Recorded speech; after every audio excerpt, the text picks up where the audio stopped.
ಎಲ್ಲರಿಗೂ ನನ್ನ ನಮಸ್ಕಾರಗಳು. ಜೈ ಭೀಮ್, ಜೈ ಭೀಮ್, ಜೈ ಜೈ ಭೀಮ್. ಸ್ವಲ್ಪ ಜೋರಾಗಿ ಧ್ವನಿಯಲ್ಲಿ ಹೇಳಿ ಸರ್, ಜೈ ಭೀಮ್. ಇವತ್ತು ನಮಗೆಲ್ಲ ಗೊತ್ತೇ ಇದ್ದಂಗೆ ಬಿಜೆಪಿ ಸರ್ಕಾರ ಕೇಂದ್ರದಲ್ಲಿ ಬಂದ ಮೇಲೆ ನಮ್ಮ ಕೇಂದ್ರದ ಮಂತ್ರಿ ಅನಂತ್ ಕುಮಾರ್ ಹೆಗಡೆ ಅವರು ನಾವು ಸರ್ಕಾರ ತಂದಿದೆ ಕೇಂದ್ರದಲ್ಲಿ ಈ ಸಂವಿಧಾನ ತೆಗೆಯಕ್ಕಂತ ಹೇಳಿದ್ರೆ ತಮಗೆಲ್ಲ ಗೊತ್ತಿರೋದೇ ವಿಚಾರ ಬಿಜೆಪಿ ಅವರಿಗೆ. ಹಾಗಾಗಿ ಇವತ್ತು ಬಾಬಾ ಸಾಹೇಬ್ ಅಂಬೇಡ್ಕರ್ ಅವರು ಸಂವಿಧಾನ ಕೊಟ್ಟಿಲ್ಲ ಅಂದ್ರೆ ನೀವು ಅಲ್ಲಿ ಕೂರಕ್ಕಾಗ್ತಾ ಇಲ್ಲ, ನಾವು ಇಲ್ಲಿ ನಿಲ್ಲಕ್ಕಾಗ್ತಾ ಇಲ್ಲ. ಬಾಬಾ ಸಾಹೇಬ್ ಅಂಬೇಡ್ಕರ್ ಕೊಟ್ಟಿದ್ದ ಸಂವಿಧಾನಕ್ಕೋಸ್ಕರ ನಾವೆಲ್ಲ ಇಲ್ಲಿ ಹೇಳೋದು. ದಯಮಾಡಿ ನನ್ನ ಜೊತೆಯಲ್ಲಿ ದೊಡ್ಡ ಧ್ವನಿಯಲ್ಲಿ ಹೇಳ್ಬೇಕು, ಜೈ ಭೀಮ್, ಜೈ ಭೀಮ್, ಜೈ ಜೈ ಭೀಮ್.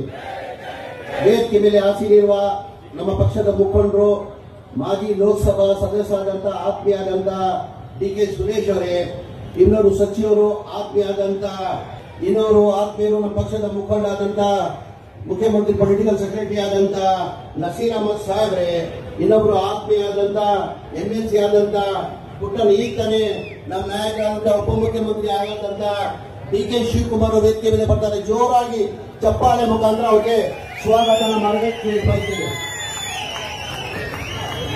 ನಮ್ಮ ಬಾಲಣ್ಣ ಅವರೇ,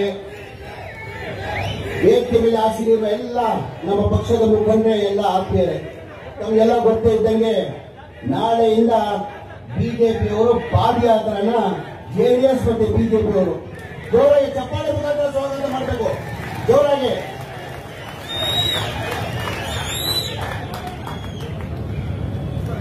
ನಾಳೆಯಿಂದ ಬಿಜೆಪಿ ಹಾಗೂ JDS ಅವರು ಪಾದಯಾತ್ರೆನ ಹಮ್ಮಿಕೊಂಡಿದ್ದಾರೆ. ತಾವೆಲ್ಲ ನಾಳೆ ಇಲ್ಲೇ ಬಿಡದಿಯಂತಾನೆ ಅವರು ಚಾಲನೆಯನ್ನ ಮಾಡ್ತಾ ಇದ್ದಾರೆ. ದಯಮಾಡಿ ನಾಳೆ ನೀವು ಕೇಳಬೇಕಾಗ್ತದೆ, ಯಾವ ಕಾರಣಕ್ಕೆ ನೀವು ಪಾದಯಾತ್ರೆಯನ್ನ ಹಮ್ಮಿಕೊಂಡಿದ್ದೀರಾ, ಅದು ಏನಿದೆ ಅಂತ ನಮ್ಗೆ ಹೇಳ್ಬೇಕಂತ ತಾವೆಲ್ಲ ಹೇಳ್ಬೇಕಂತ ನಾನು ಭಾವಿಸ್ತೀನಿ. ಏನಕ್ಕಂದ್ರೆ ಬಿಜೆಪಿ ಅವ್ರಿಗೆ ಸಹಿಸಕ್ಕೆ ಸಾಧ್ಯ ಆಗ್ತಾ ಇಲ್ಲ. ಈ ಒಂದು ವರ್ಷ 2 ತಿಂಗಳಲ್ಲಿ ನಮ್ಮ ಸರ್ಕಾರ ಬಂದಾದ್ಮೇಲೆ ಬಡವರ ಪರ ಕಾರ್ಯಕ್ರಮ ಕೊಟ್ಟಿದ್ದ ಕಾರಣಕ್ಕೆ ಇವರು ಸಹಿಸಕ್ಕೆ ಸಾಧ್ಯ ಆಗ್ತಾ ಇಲ್ಲ. ಲೋಕಸಭಾ ಚುನಾವಣೆಯಲ್ಲೇ ತಾವೆಲ್ಲ ನೋಡಿರ್ಬೋದು, ಹೋದ ಲೋಕಸಭಾ ಚುನಾವಣೆಯಲ್ಲಿ ನಾವು ಒಂದೇ ಗೆದ್ದಿದ್ದು ಡಿ.ಕೆ. ಸುರೇಶ್ ಅವರು. ಈ ಬಾರಿ ಚುನಾವಣೆಯಲ್ಲಿ ನಾವು ಬಹಳ ನಿರೀಕ್ಷೆ ಇಟ್ಟಿದ್ವಿ. ನಾವು ಕನಿಷ್ಠ ಒಂದು 17ರಿಂದ 18 ಸೀಟ್ ಗೆಲ್ತೀವಿ ಅಂತ ನಾವು ನಿರೀಕ್ಷೆ ಇಟ್ಟಿದ್ವಿ. ನಿರೀಕ್ಷೆ ತಕ್ಕಂಗೆ ನಾವು ಗೆಲ್ಲಕ್ಕೆ ಸಾಧ್ಯ ಆಗಲ್ಲ. 1ರಿಂದ 9 ಸೀಟನ್ನು ಗೆಲ್ತೀವಿ. ಹೋದ ಸತಿ 2019% ನೋಡಿ, ಈ ಬಾರಿ 2023% ಅಲ್ಲಿ 12% ಜಾಸ್ತಿ ಆಗಿದೆ. ಅದೆಲ್ಲ ನೋಡಿ ಬಿಜೆಪಿ ಅವರು ಸಹಿಸಕ್ಕೆ ಸಾಧ್ಯ ಆಗಲಿಲ್ಲ. ಆ ಕಾರಣಕ್ಕೆ ತಮಗೆಲ್ಲ ಗೊತ್ತಿದ್ದಂಗೆ ಚುನಾವಣೆ ಟೈಮಲ್ಲಿ ನಾವು 5 ಗ್ಯಾರಂಟಿಯನ್ನ ಘೋಷಣೆ ಮಾಡಿದ್ವಿ. ಯಾರು ವಿರೋಧ ಪಕ್ಷದವರು ಈ ಗ್ಯಾರಂಟಿಯನ್ನ ಇಂಪ್ಲಿಮೆಂಟ್ ಮಾಡಕ್ ಸಾಧ್ಯ ಆಗಲ್ಲ, ಬರೀ ಇದು ಚುನಾವಣೆ ಭಾಷಣ ಮಾಡಿದ್ದಾರೆ, ಇದು ಕೊಡಕ್ ಸಾಧ್ಯ ಆಗಲ್ಲ ಅಂದ್ರು. ನಮ್ಮ ಮಾನ್ಯ ಮುಖ್ಯಮಂತ್ರಿಗಳು ಸಿದ್ದರಾಮಯ್ಯ ಅವರು, ಮಾನ್ಯ ಉಪಮುಖ್ಯಮಂತ್ರಿಗಳು ಡಿ.ಕೆ. ಶಿವಕುಮಾರ್ ಅವರು ಒಂದೇ ತಿಂಗಳಲ್ಲಿ ನಾವು ಏನ್ 5 ಗ್ಯಾರಂಟಿಯನ್ನ ಘೋಷಣೆ ಮಾಡಿದ್ವಿ, 5 ಗ್ಯಾರಂಟಿಯನ್ನ ಇಂಪ್ಲಿಮೆಂಟ್ ನಾವು ಮಾಡಿರೋದು ತಮ್ಗೆಲ್ಲ ಗೊತ್ತಿರುತ್ತೆ. ಚುನಾವಣೆ ಟೈಮಲ್ಲಿ ತಮ್ಗೆಲ್ಲ ನಾವ್ ಯಾವತ್ತು ಮನೆ ಕೊಡ್ತೀವಿ ಅಂತ ನಾವ್ಯಾರು ಘೋಷಣೆ ಮಾಡಿರ್ಲಿಲ್ಲ. ಮನೆಗಳು ಬಡವರು ಕೊಡ್ತೀವಿ ಅಂತ ನಾವ್ಯಾರು ಘೋಷಣೆ ಮಾಡಿರ್ಲಿಲ್ಲ. ಬರೀ 5 ಗ್ಯಾರಂಟಿ ಅಂತ ನಾವು ಘೋಷಣೆ ಮಾಡಿದ್ವು. ಚುನಾವಣೆ ಆದ್ಮೇಲೆ ಬಹಳ ಜನ ಬಂದು ಹೇಳಿದ್ರು, ಬನ್ನಿ, ಬಹಳ ಜನ ಚುನಾವಣೆ ಆದ್ಮೇಲೆ ಬಹಳ ಜನ ಬಂದು, ಇಲ್ಲ ಸರ್ ನಾವು ಬಹಳ ನಿರೀಕ್ಷೆ ಇಟ್ಟಿದ್ವಿ, 19ರಿಂದ 20 ಸೀಟ್ ಗೆಲ್ತೀವಂತ, ಬರೀ ನಾವು 9 ಸೀಟ್ ಗೆದ್ದಿದ್ದೀವಿ ಅಂತ ಹೇಳ್ಬಿಟ್ಟು ಮನೆ ಉಪಮುಖ್ಯಮಂತ್ರಿಗಳು ತಾವ ಬಂದು ದೂರನ ಕೊಟ್ಟರು. ಇಲ್ಲ ಸರ್, ಈ ಗ್ಯಾರಂಟಿ ಕೊಟ್ಟು ಏನೇನು ಉಪಯೋಗ ಆಗಲಿಲ್ಲ, ಈ ಗ್ಯಾರಂಟಿಯನ್ನ ತಗ್ಗಾಗಬೇಕಾಗ್ತದೆ, ಜನ ನಮ್ಮ ಮತ ಕೊಟ್ಟಿಲ್ಲ ಅಂತ ಮನೆ ಉಪಮುಖ್ಯಮಂತ್ರಿಗಳು, ಮನೆ DCM ಅವರು ಒಂದೇ ಮಾತು ಹೇಳಿದ್ರಿ, ನಾವು ರಾಜಕೀಯ ಲಾಭಕ್ಕೋಸ್ಕರ ಈ ಗ್ಯಾರಂಟಿಯನ್ನ ಕೊಟ್ಟಿಲ್ಲ, ನಾವು ಜನಗಳು ಒಳ್ಳೇದಾಗಲಿ ಅಂತ ಹಿನ್ನೆಲೆಯಲ್ಲಿ ನಾವು ಗ್ಯಾರಂಟಿಯನ್ನ ಕೊಟ್ಟಿರೋದು. ಯಾವ ಕಾರಣಕ್ಕೂ ಇದು 5 ಗ್ಯಾರಂಟಿಯನ್ನ ತೆಗೆಯಲ್ಲ ಅಂತ ಹೇಳಿರೋದು ತಮ್ಮ ಮುಂದೆ ಇದೆ. ಹಾಗಾಗಿ ನಿಮ್ಮಲ್ಲಿ ನಾನು ನಾಳೆ ನೀವು ಪ್ರಶ್ನೆ ಕೇಳಬೇಕು. ಆಲ್ರೆಡಿ ಇದಕ್ಕೆ ಅಂತ ಇವರು ಹೋರಾಟನ ಮಾಡಿದ್ರು. ವಾಲ್ಮೀಕಿ ನಿಗಮದಲ್ಲಿ ಏನೋ ಒಂದು ದೊಡ್ಡ ಮಟ್ಟದಲ್ಲಿ ಏನೋ ಆಗಿದೆ ಅಂತ ಹೇಳ್ಬಿಟ್ಟು ಬಿಜೆಪಿ ಅವರು ಸದನದಲ್ಲಿ ಹೋರಾಟನ ಮಾಡಿದ್ರು.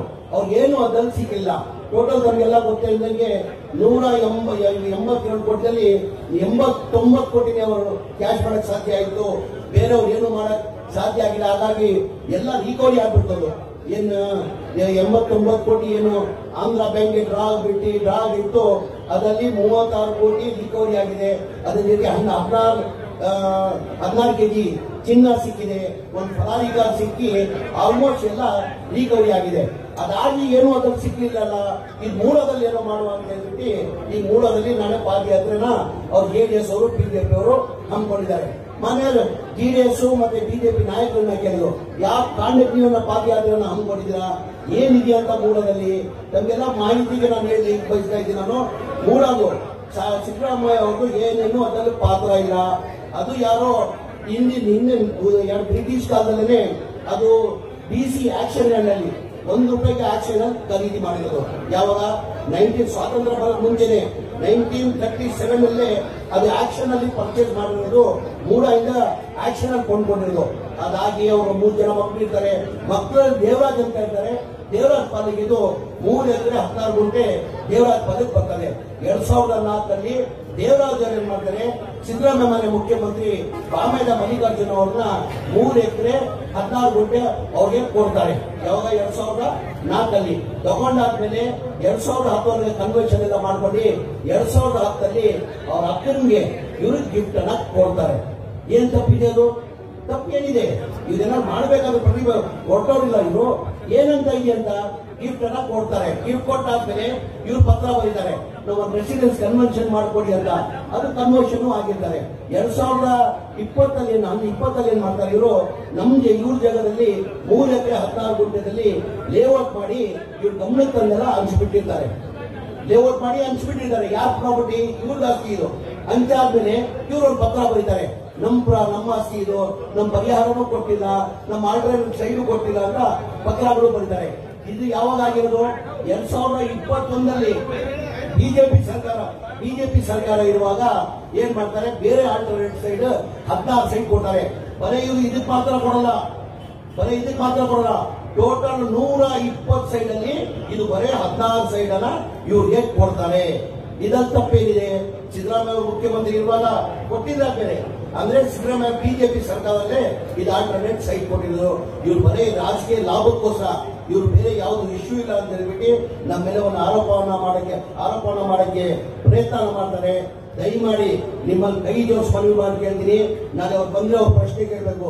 ಅವ್ರಂಗ್ ಭ್ರಷ್ಟಾಚಾರ ಯಾರು ಮಾಡಿಲ್ಲ. ಇಡೀ ದೇಶದಲ್ಲಿ ತಮ್ಗೆಲ್ಲ ಗೊತ್ತೇ ಇದ್ದಂಗೆ, ಇಡೀ ದೇಶ ಇತಿಹಾಸ ತೆಗೀರಿ. ಬಿಜೆಪಿ ಸರ್ಕಾರ 2008ರಲ್ಲಿ ಅವ್ರ ಮ್ಯಾಂಡೇಟ್ ಜನ ಕೊಟ್ಟಿರಲಿಲ್ಲ. 110 ಸೀಟ್ ಬಂದಿದ್ದು. ಆಪರೇಷನ್ ಗಮನ ಮಾಡಿ ಮನೆ ಯಡಿಯೂರಪ್ಪ ಅವರು ಸರ್ಕಾರನ ರಚನೆ ಮಾಡಿರೋದು ತಮ್ಗೆಲ್ಲ ಗೊತ್ತೇ ಇದೆ. ಇಡೀ ದೇಶದಲ್ಲಿ ಯಾವುದನ್ನ ರಾಜ್ಯದಲ್ಲಿ ಒಬ್ಬ ಮುಖ್ಯಮಂತ್ರಿ ಜೈಲು ಹೋಗಿರೋದು ನೋಡಿದೇನ್ರಿ? ಮನೆಗೆ ವಿಜೇಂದ್ರ ಅವರೇ ದಯಮಾಡಿ ಕೇಳಬೇಕಾಗ್ತಾವು.